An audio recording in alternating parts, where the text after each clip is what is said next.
All right, good deal.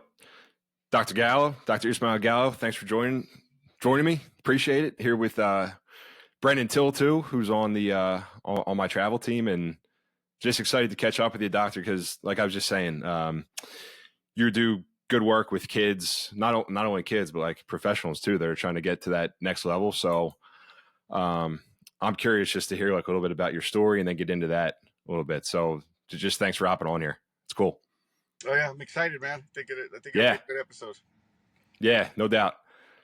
So just in terms of your story, like just a little bit of the background for you, because I know you talk about it pretty extensively, but like you grew up, you kind of had an unconventional path to professional baseball, right? And like just your background with high school and everything. Can you just talk about that? Because I think it's kind of interesting. Yeah, I mean, I get this question a lot, and I always tell people like I don't recommend the path that I took. It's one of those where I definitely took the scenic route, and a lot of things had to go right. I had to run into the right people at the right time for it to change trajectory. But for me, I actually went from a high school dropout to professional baseball, to gain a doctorate, to starting the Baseball Flows app. And it's one of those that I always tell my wife, like, when I was 17, if you were planning out my life and just checking the trajectory from a high school dropout where it was heading, I'm 1000% like playing with the house's money at this point. It's one of those where I'm very grateful that somehow it turned around. Um, Ran into her, really, really changed my life also.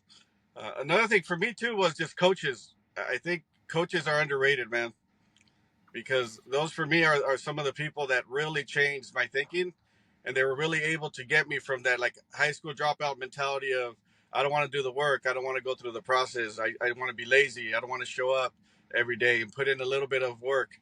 um, it's just one of those that it's an interesting story.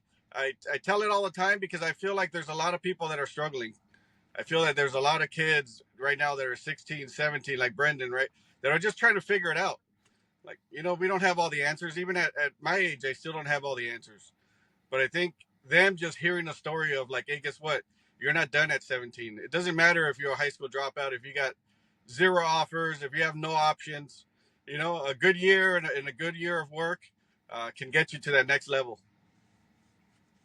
Yeah, it is an interesting story, like because like you probably shouldn't have gotten to the point where you were with professional baseball and everything, but yeah, a coach that can really push you along is important. So um and then so just in terms of like you played a couple years with the Dodgers, I think, right? What kind of player were you? Like, can you just talk about your game a little bit and how you saw yourself, maybe? I was one of just a natural, I think.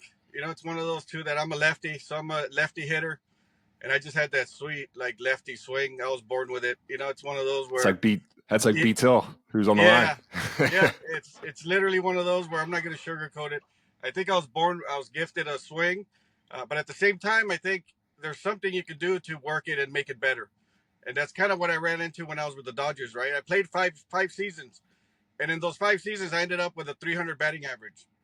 So for me, that's hitting the mark, right? For me, that's like, why did I get past high single A? If I hit 340 one year I hit 340, why wasn't I in double A the next year? Why did I go right back to the Florida State League where I hit 340 the year before? And that's when I started to realize like there's something missing. There's a missing piece on me. There's a missing piece of athleticism, of just even movement patterns that I never trained when I was playing. Uh, and that's kind of what sparked my whole just interest and curiosity of, can we get players to move better? Is hitting the mark on one aspect of baseball going to make you go to that next level? And what we're starting to realize now, even nowadays, is that it doesn't, right? I mean, you get a kid that's hitting 300 and that's all they can do. They have no defense. They are not able to run the bases. They're not able to play multiple positions. That's a limited player nowadays. Back then, I didn't know that, right? Back then, I thought if I just hit 300, play okay defense, run the bases all right, don't make out on the bases, I'll be fine. But that's kind of what held me back. Mm. Yeah, the game's changed though too, right? Like to these days, it's like you almost need to have a couple tools, or just like I don't know. I mean, it's probably changed a lot since you were playing even too. So that was what you felt like like helped propel you to the next level, was some of the athleticism stuff. You think, I just believe based on what 100%. you're saying? Yeah. Well, Really? now that I look back, those guys were actually doing like, you look at somebody like Alex Cora. Like Alex Cora was not. I played shortstop with him. He wasn't gifted. He wasn't one of those guys that you think like, oh, he could just come show up and do no work, and he's gonna make it to the big leagues, right? He worked on athleticism. He worked on movement. He worked on trying to get himself to move better, to be cleaner mover. And at that time, I didn't realize it. I used to just think that he was just doing random workouts and kind of doing things different than everybody else. So I never really followed his lead on that end. I just went the traditional route, which was like, hey, guess what? The big leaguers are all getting huge. So why not go in the weight room and just start pumping a bunch of weights and go from when I got drafted, I was 145 pounds. My last year in pro ball was 180. So in 5 years, I put on 35 pounds. I would like to think of muscle because I was working out all the time. Yeah. How'd you put on the weight then? Was it like just eating a lot in the weight room, or what? Like, Yeah, basically, yeah. I think back in the, I mean, I was early. but 20s. that wasn't a good weight. Yeah. No, But so you're saying you didn't want to be 180, like, or did you? I don't know. No. I'll tell you this: the year I hit 340, the whole season I was 160 pounds. Really? I felt light. I felt like fluid. I felt like my movements were great. I could hit any pitch. It was kind of amazing how the year that I went in 20 pounds lighter, I was able to have a more productive year than on the years that I went into 180. And I think you bring up a great point too, right? 180 pounds is not created equal in the sense of if you put it on and it's bad weight, it's not going to take you far. At that point too, for me is just think about 1997, 1998, 99, right? Like, what did we know? Like, we didn't even have internet. So we had our knowledge base was super, like, just what did the guys in the 80s do? And then what are the guys in the early 90s starting to do in the big leagues? Where now I feel like these players, it's almost information overload, right? It's information overload because there's been so many like gains that we're making. So it's interesting to see how the game has changed, but not really. Does that make sense? Yeah, because it's still, yeah, it's changed in terms of the analytics, I guess, and like some of those intricacies, but it's still the same game. Yeah, you're still trying to, yeah. Still me against I, you. I know what you're saying. It's Yeah. still me against you, and you got to throw it over the plate somehow. Like, Yeah, you still got to compete. You still got to find a way to compete. Exactly. There's Yeah. compete, have fun, be a teammate, enjoy all that camaraderie. Like those things, those are things of baseball that will never change. And that's the beauty of it, right? Is that you could go and be nerd out, know all the information, but at the end of the day, you got to step in that plate and you got to hit 95. And for me, that's never going to change, right? That interaction between the pitcher and the hitter, and the defense having to make that play in the hole and throw them out at first. Those interactions are never really going to change that much, no matter how we try to change the external stuff. Mm-hmm. Yeah, for sure. So then I guess just getting into the baseball flows themselves, because you started after you were playing, obviously, like it kind of developed from a hole that you saw in your game. Like, can you just touch on the start of it a little bit and like maybe how it's evolved from there? Well, I think for me is when I got done with baseball, I went back to school, and at first I was a high school dropout, right? So you think, is this thing really going to stick to me? How am I going to do when I go back to school? Is my brain ready to even learn these concepts or to, I don't know. It was just one of those times in my life where I felt very curious, but also very nervous, right? The transition from being a pro player to going back to school, it's very humbling. I mean, you go from everybody wanting to call you, everybody wanting to talk to you. And it's one of those where that transition, once I got past that transition point, I started to see gaps. That's when I started to see, when I was in Cal State Fullerton getting my degree in kinesiology, when I started to see gaps, not just in what we did in baseball and what I did when I was playing, I also saw gaps on how they were teaching movement. What were the gaps? Well, some of the gaps was that we were teaching it very just, everything was broken down into pieces, right? As we started, and that's a great way to learn something, but it's not the most effective way to actually train it, right? So when we start breaking down the body into separate parts and start looking at the hip in isolation, those are the things for me that started to really stick out and going like, hey, hold on. I see what they're trying to do, but at the same time, I didn't see the transferability to the baseball field. And we're talking about 2010, 2007, 2008, somewhere around there. So this curiosity of mine of going like, I see a gap.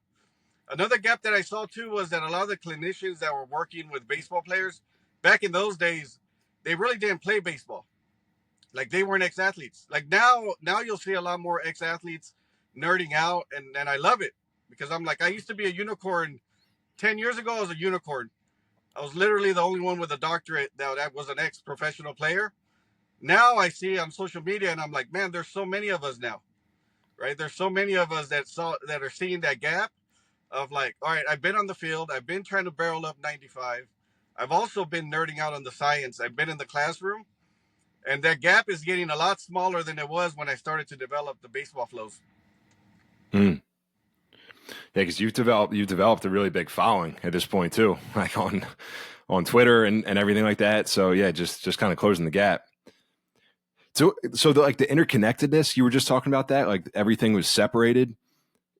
Can you just explain that a little bit, like the interconnectedness? Because I was reading that a little bit in your baseball flows, like the PDF, like kind of what you mean by that and how that relates to like somebody like Brendan Till, like the interconnectedness of the flows, the training, like everything, pretty much.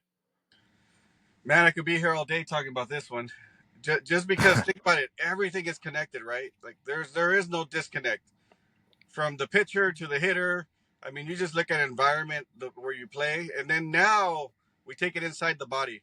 So now when we start looking internally, you're going like, hey, nothing works in isolation. Like when you go and walk, your ankle's not working by itself. It's connected to an entire movement, an entire pattern. And that's for me where it was like, okay, hold on. If I change the hip, it's going to change my left shoulder somehow. And everything is connected. We cannot separate the right hip from the left shoulder, from the right knee, from the right ankle. And that interconnectedness is actually where you make the biggest changes with players. Is now when we're working with systems and we're working with how they move and the entire movement pattern versus the opposite, right? The opposite would be we work on isolated joints. We just mobilize and I'll kind of explain a little bit more of the therapy component because I feel like the way I learned it is the medical model is you do work in parts. So in the medical model, we follow a lot of what the orthopedic doctors do. So they like to work on joints. They like to work on muscles themselves. And then from there, as therapists, we start to work from that model as far as looking at just the knee. Like, for example, if Brendan gets hurt and he hurts his elbow, when he's sent to me, I'm looking at his elbow primarily. That's it. I'm not looking at his left hip. I'm not looking at his left ankle. I'm not looking at his core. I am at that point just looking at his elbow and going like, how is it functioning, and can I get this elbow to just maximize it the most elbows can do. Now the interconnectedness of it is no. Now I'm not just like when Brendan comes in, I'm not just looking at his elbow. I'm looking at his global movement patterns. I'm looking at how his left hip is working with his right shoulder. I'm looking at how his left arm is working with his right arm. Right. So that interconnectedness for me is the biggest game changer because it really allows us to get players better in a hurry. Okay. So then where do you start with that then? Like say Brandon would come in and be like, oh, my elbow's hurting a little bit. Then you're saying the next steps are like, all right, let's look at your shoulder or your core, like those other things. Like what are the steps for that? Like how do you approach that? Well, that's a question I ask myself right off the bat. Is like, okay, I'm going to have to come up with something different. Like I can't just rely on these models of just checking like functional movement patterns and what everybody else has come up with, because I felt like developmental kinesiology, the way we learned how to move when we were young, is a huge piece in this interconnectedness, right? Because we're not born with like movement patterns already. Like, hey, guess what? You're gonna get up and start walking. Like, no one walks at day one, right? Is we're just born where we have to develop those neural pathways. We have to develop those movement patterns. They are pre-sequenced in us in the sense that we all kind of do things the same way getting up, but it's one of those that it still has to be developed. So for me, it was like, if I'm going to come up with something different, it has to do with developmental kinesiology and these movement patterns, global movement patterns that we have. So the cool thing is we created a movement screen.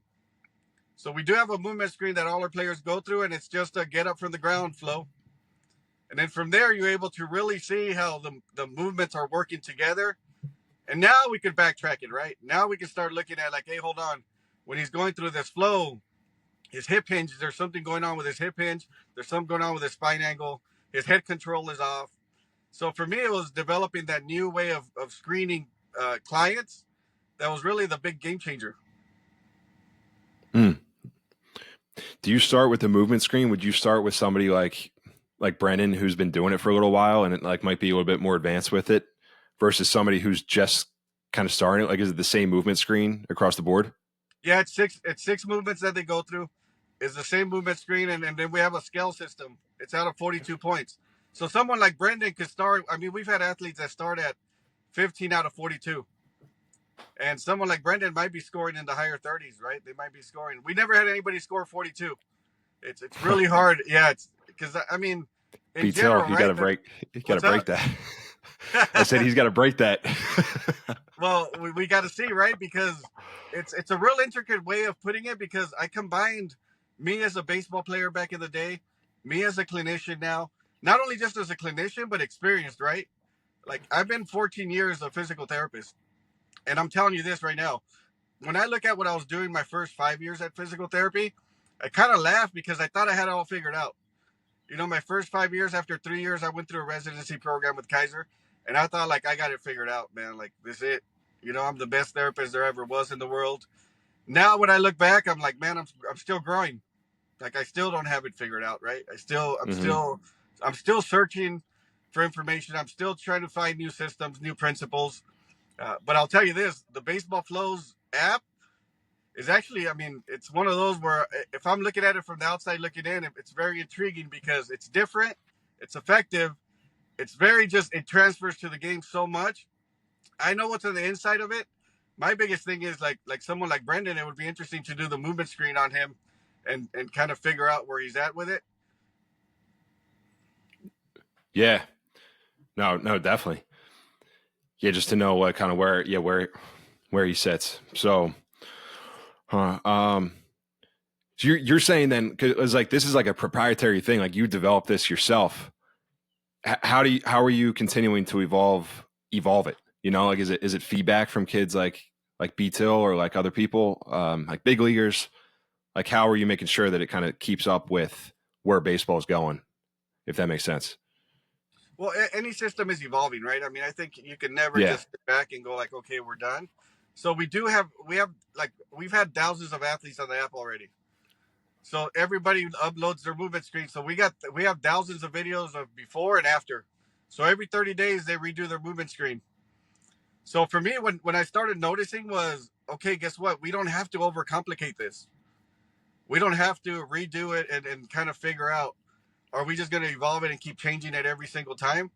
What we find is those movements are giving us some great information and we're seeing some great results. So that part of it, we plan on not changing it too much, right? Because what ends up happening is, like, I've had people send me notes and go like, okay, can you start checking this, start checking that. And I was like, this is what gets us in trouble, is that eventually we're checking 500 parts. We have to be able to really dial it down to simple, applicable screenings that any coach can do, that any practitioner can do, that gives you valuable information right off the bat that you could get started on, that you can start training. Because sometimes what happens is you get paralysis by analysis, right?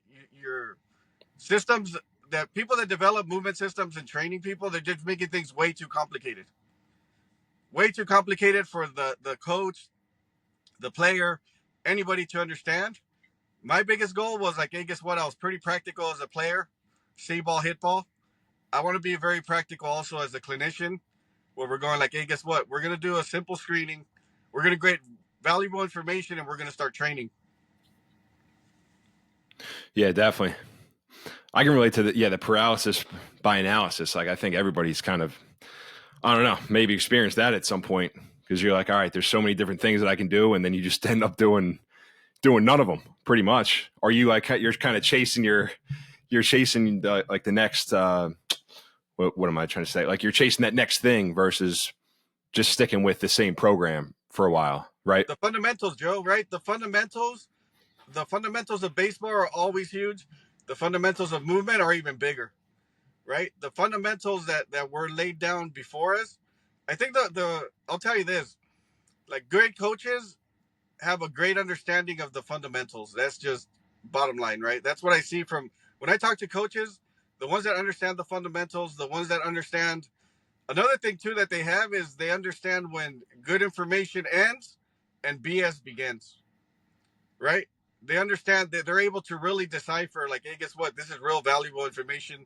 Let me listen up. Let me make these changes, because they're able to reason through it. They're able to really decipher what great information is, but they're also able to go like, hey, this is kind of BS. This is not making sense to me. This is not applicable. And that's what I see from the great coaches. They can tell what great information is, and then they could also get rid of the noise of like just following the next craze, or just chasing the next like game changer. Where sometimes, especially online, I feel like people are being sold like a car used salesman, right? Like they're just Yeah. selling them systems that just really go like, okay, this is too complicated. I don't know who developed this, right? But I think at the same time, it's a great sell. But then on the back end, you go, is there substance, right? Is there substance, and is there something valuable in this system that could take us to the next level? Or am I just being sold some BS? Yeah. No, that's a great point. Because you can definitely tell, and that's what there was this other, like, not to go on a tangent about the coaching thing, but I was catching up with this one guy, and he was like, a lot of the best coaches, and like I try to keep this in mind a little bit. He's like, some of the best coaches like say the least. He's like, sometimes there's nothing to say. It's like and I don't know. Beto, sometimes I try to keep that in mind myself, because it's like, all right, you got a lot of kids know what to do, or even for you, Dr. Gallo, like I've heard you talk about giving a cue and then kind of letting kids figure it out versus coaching them through each thing. It's like sometimes you got to figure it out yourself a little bit, you Oh, know? I think, yeah, I think it's one of those too. I mean, even on the app, right? Like the videos that I have, the instructional videos, they're only 2 to 3 minutes, right? They're not this huge hour explanation of me trying to explain the movement.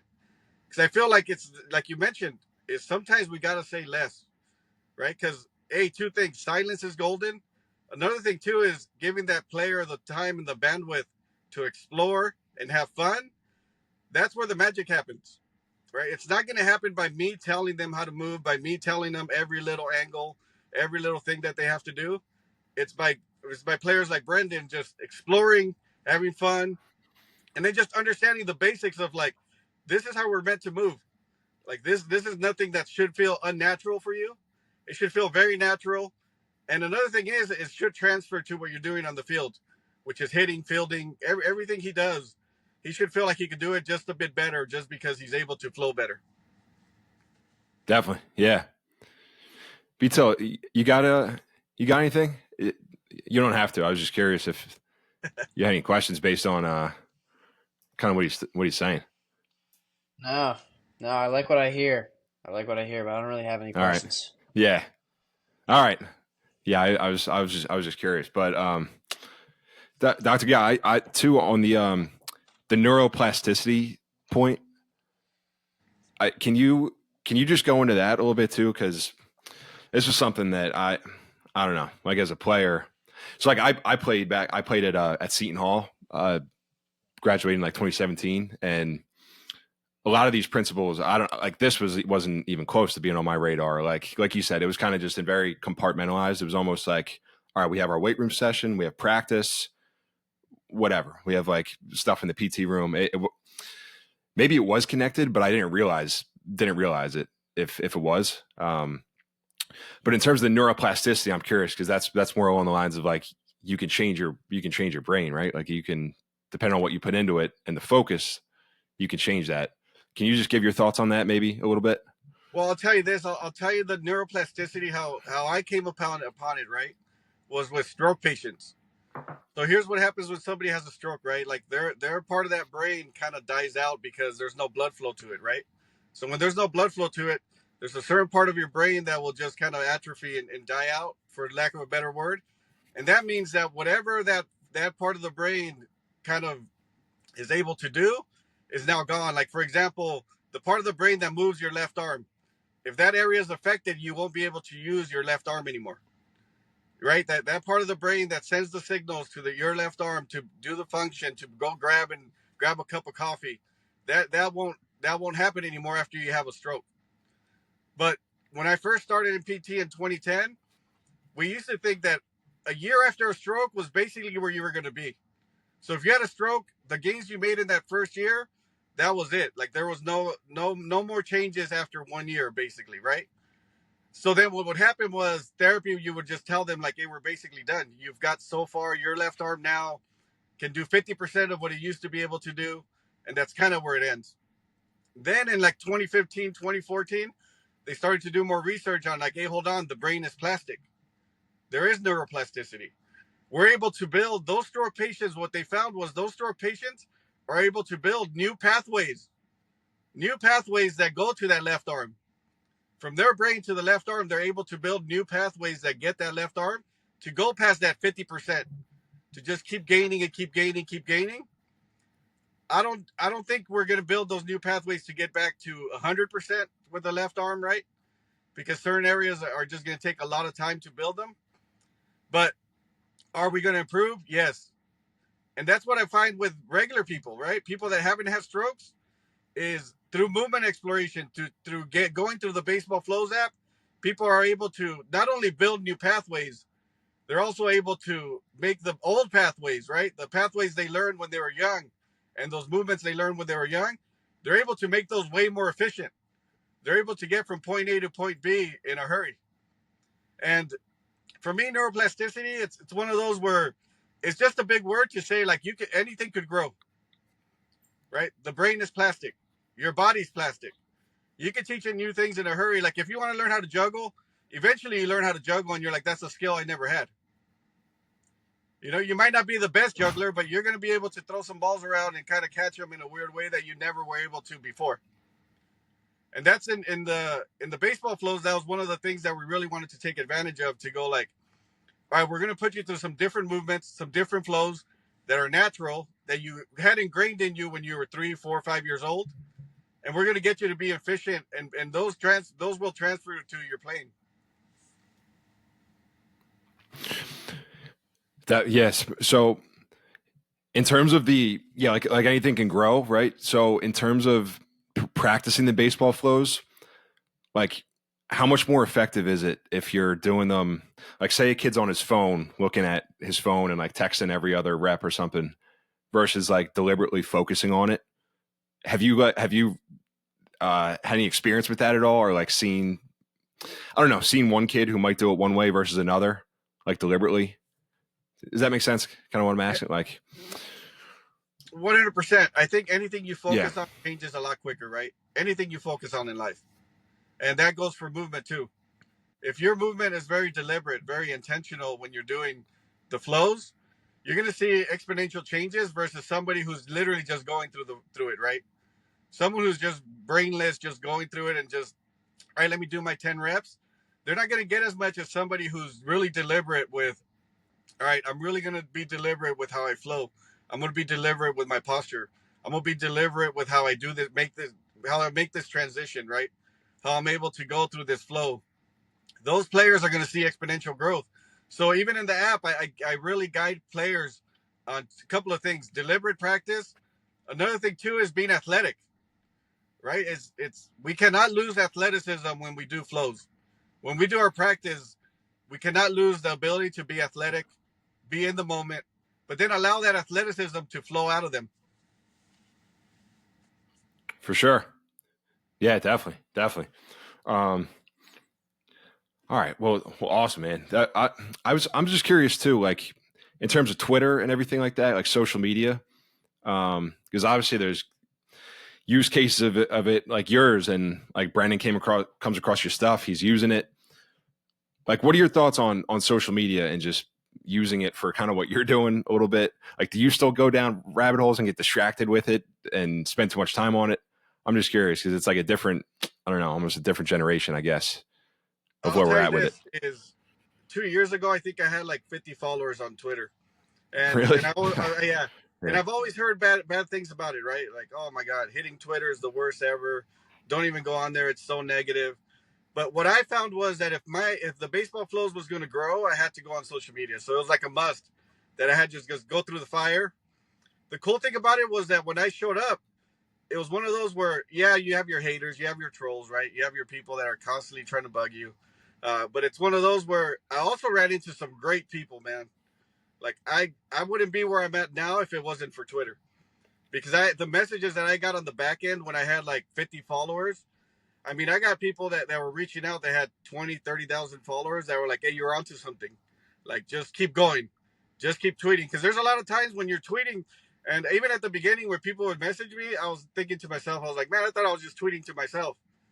Because I had no engagement, I had no one watching, but but the cool thing was that I had the right people watching, which were the people that really wanted my system to grow.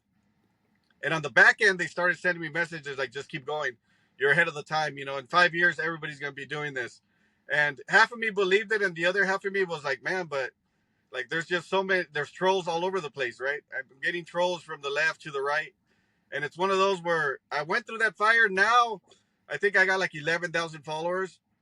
It's not huge, but it is for me, right? I mean, it's one of those that I feel like it's grown so much in the year and a half. And the amount of people that I've met through Twitter eliminates all the negative stuff, all the haters, all the trolls that I even get now that go in my things that I got to block and I got to erase their all those. It's all worth it because I'm able to change so many more people, because I'm in Southern California, and realistically, if you don't get on social media, you're only going to reach Southern California, right? Now I'm Mhm. working with people from, I mean, I was on a call with a guy from Germany that other day. What's Germany doing in baseball? Who knows, right? But how cool is that they're able to use the baseball flows in Germany, and that they're able to put 11, 12, 13, 15-year-olds, 16-year-olds, a whole academy on the baseball flows from a kid who was a high school dropout at 17, who just developed an app, who developed the system. And now they're doing it in Germany in 2024, which is crazy. Yeah. And that's No, all it's social it. media. That's Yeah. all literally that's the great thing about social media. And for me, one thing I realized in life is that we just have to focus on the positive and just keep putting in the work, man. Like, when I started doing this, it was never about this outcome. It was never about like, hey, I want to get to so many followers. I want so many people on the app. It was literally just going like, hey, I'm going to trust the process. I'm going to put in my work. I mean, I've been tweeting 3 to 4 or 5 times a day for like the last year and a half, 2 years. And yeah, like you mentioned, Joe, it's hard to stay off of the other stuff, right? Like, I do go on tangents, and sometimes I'm on there for an hour, and I was like, I did nothing for the flows. It was me literally just looking at. But the cool thing is, I don't know. I love baseball, man. I love baseball and softball, so I just like seeing, and then I like great stories. I like to follow great stories. I like to follow. I mean, I have a thing for JUCO guys, man. I just do. 'Cause I'm Hmm. a JUCO bandit, and it's one of those that I have a sweet spot for the underdog, man. No doubt. Well, we wouldn't be on this call, and the kids like Brendan probably wouldn't be connected with you had it not be for Twitter. And that's why I was curious too, because like I see like B Till and like there's other kids on our travel team that these days it's like it's just an avenue to get recruited because there's just a lot of noise out there. But if you're promoting yourself, and it's not in like a cocky way, it's almost like you have to find creative ways to get yourself out there and just get in front of people too. So yeah, and you have a loyal following too, for sure, which is great. Um, well, good deal, man.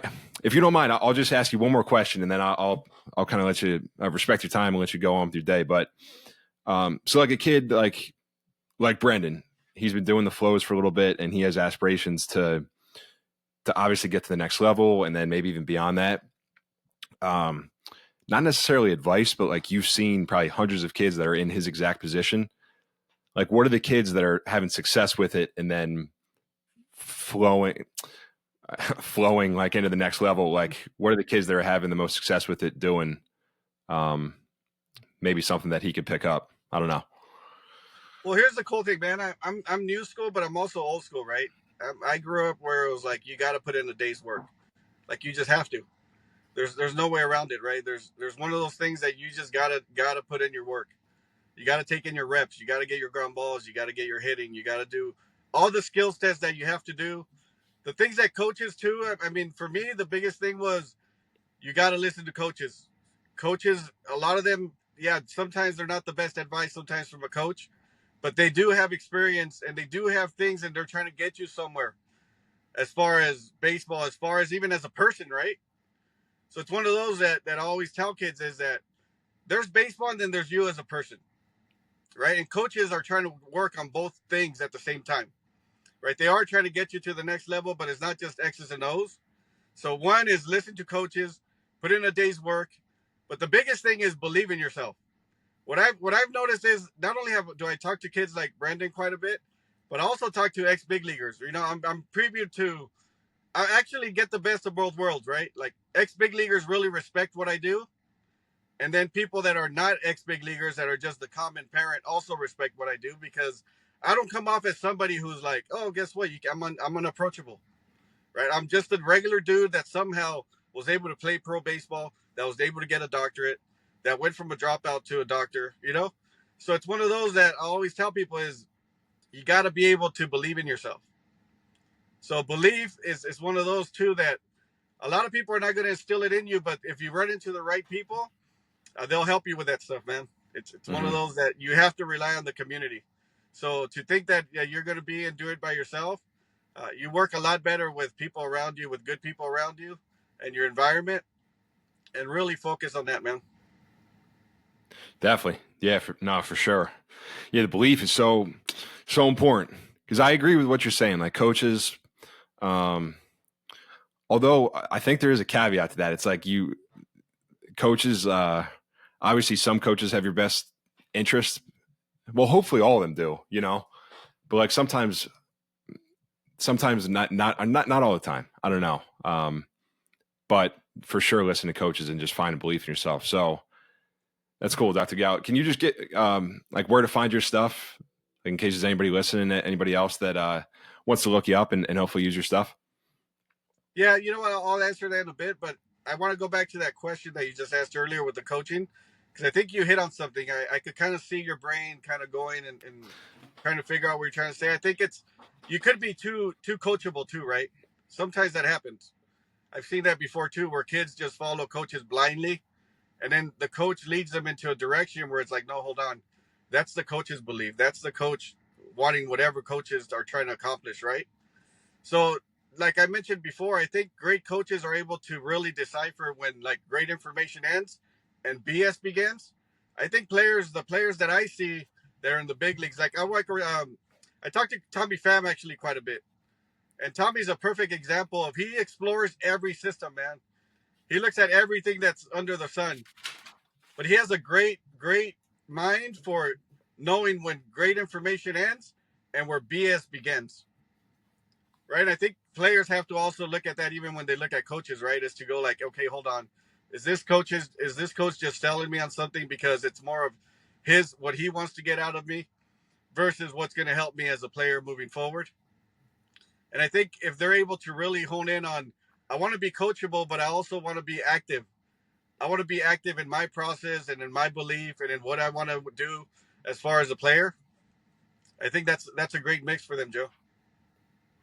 Yeah, thanks for stopping me on that because that's exactly what I was trying to articulate. Like, because and it's not like it's not often, but there are coaches out there that they have a little bit of an agenda.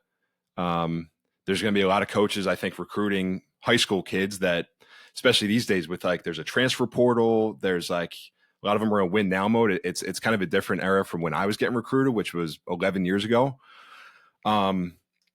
But I do think most coaches have your best interest, but you do have to have that BS. I don't know if you want to call it a BS meter or like kind of figure it out for yourself meter, like a dude like Tommy Pham, where he's like, all right, this guy does have my back a little bit versus, all right, where's he going with this? So yeah, thanks for stopping me on that. But good deal, man. As far as where they can find me, right? Yeah. I'm on Twitter. FlowsDoc is probably the easiest one, right? On Twitter. You can message me there. We also have Baseball Flows HQ. That's kind of where we post most of our flows, the movements and just the basics of like, hey, guess what? Like Brendan, right, is go like, hey, try this. A lot of the movements that we put on there and a lot of the things that we do, those are things that we do on the app. The only difference from people doing it that way and going on Twitter and going to Baseball Flows HQ and just trying those movements is that it's not programmed, right? The app is what changes the app from anything else is that it's a program. It's programmed from real easy all the way to very difficult. And I think when people go to the Baseball Flows and kind of find it and just try to do the random thing, sometimes you get random results. Which for us, it's always the app is not good. It's not. There's nothing random about the app. When we do your movement screen from day 1 to day 30, there's going to be changes and there's going to be positive changes. And I think if people go just to social media and start doing those movements, sometimes it gets a little misconstrued because I've actually even had coaches who go like, "Oh, we do Baseball Flows," and it's like, "No, you don't. You're not on the app." So if you're not on the app, it's a little difficult to say that you're doing it because we guide you through. We're with you every step of the way when you're on the app. So that's the cool thing about it, you know. Yeah. As far as that is I kind of went on a tangent there about that, but That's all right. No, but you did say something important though. Like I think this goes across the board for anything really. It's like random things equal random results. So if you're not like, you don't have to have everything dialed down to perfect measurement and everything like that. But I relate to that too. Even like sometimes in my day to day, it's like if you're not really planned or like you don't know what you're going to do that day, like you may as well throw it out the window because you're not going to get anywhere. So it's like random things equals random results. Yeah, I think that's an interesting concept. So yeah, and cool. I think that's exactly what happens in social media right now. Is people are just doing random workouts. They see a water bag thing that looks cool, and they're like, "Oh, let me go on Amazon, buy me a water bag. Let me start Mhm. throwing this thing around." And you go like, "That's not the way it works." Like there's Right. professionals like me. Like I've been nerding out on this thing since the early 2000s. Like, why not let me help you? Right? I've been nerding out on this thing. I mean, I've thought about this for so long from a baseball player's perspective on what's going to help you be a better baseball player, softball player, that like, why not just allow it to help you? And especially it's very practical system that it's just an app. Everybody has a phone. And it's one of those that I want to pass on this knowledge and not break the bank with people. That's another thing too for me is the way I grew up where I didn't have the resources. I was just trying to figure it out, literally trying to work out and do my own little thing. Where now I feel like, all right, we're able to make this thing affordable, accessible. You could do it anywhere, and it's very cool to deliver something to players like Brendan. That is like, man, just start on this. Just get started. Do a month, do 2 months, give it a trial, and then from there we could actually communicate. Because through the app they could message me. I'm probably like the most accessible person that started an app that you could ever think of, man. Because I just love working with players. I love working with coaches, and it's one of those where I love this stuff, man. I don't know. I can't get enough of it, Yeah. which is cool. Yeah. No, it's awesome, man. Yeah, you're passionate about it. Yeah, because it's like you're passionate about it because that was your background, and now you're trying to give it back. So I appreciate that for sure. Beto, you got anything else? Again, don't have to, but before we hang up, it's good stuff from Dr. Gallo. No, I don't have anything, although, you know, you're making a good salesman right now. I might have to get this app. Hey, Brandon, I'll tell you this, man. It's not a sell. It's literally me just going like, come on, man. Like, this is Yeah. just like me trying to pass it on and pay it forward, and just going like, hey, I got to get attention on this thing because I know what it could do for players on the inside, and I know the work that I put into this thing, man. It's one of those where I just want players to really experience it, feel the difference. And Brendan, that's the question I would ask for you, right? Is before you started doing the flows, how did you feel different from like, okay, the things you want to do as a hitter, the things you want to do as on defense, right? Like, how did you feel like it changed you as a player? I feel like I'm just more in tune with my body. Like I know kind of how to get myself to move certain ways in the box and like on the field. I think I don't know if it's like like I've developed like what you would say neural pathways for that neuroplasticity you were talking about, but I think there's definitely something to it where I think I can get to go where I want a little bit quicker and easier. As for like trying to get my swing to move a certain way or trying to move a certain way as I'm fielding a ground ball or so yeah, I'm just more in tune with my body, I would say, after starting it. Wow, man, that's for me. That's great to hear. To be honest with you, because I felt like that is something for players that they lack. Just body awareness, right?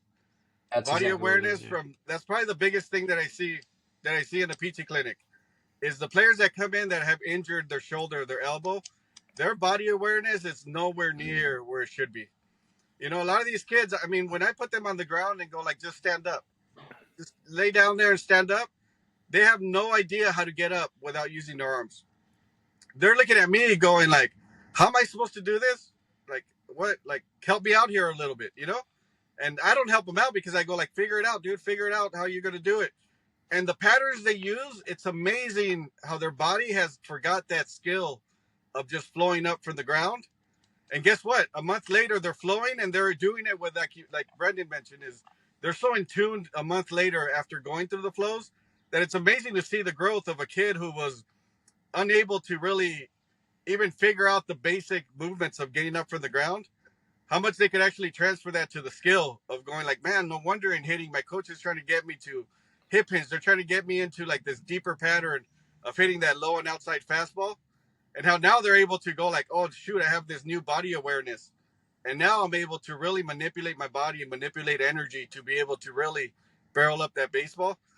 It's just so cool to see, man, because I know that for me as a player, when I played, I struggled with body awareness. Even at 23, 24, my body would get so tight, so wound up throughout the season, right, from all the swings, that at the end, when I was struggling and rolling over every pitch, it was my body awareness was just like, what am I doing up here, man?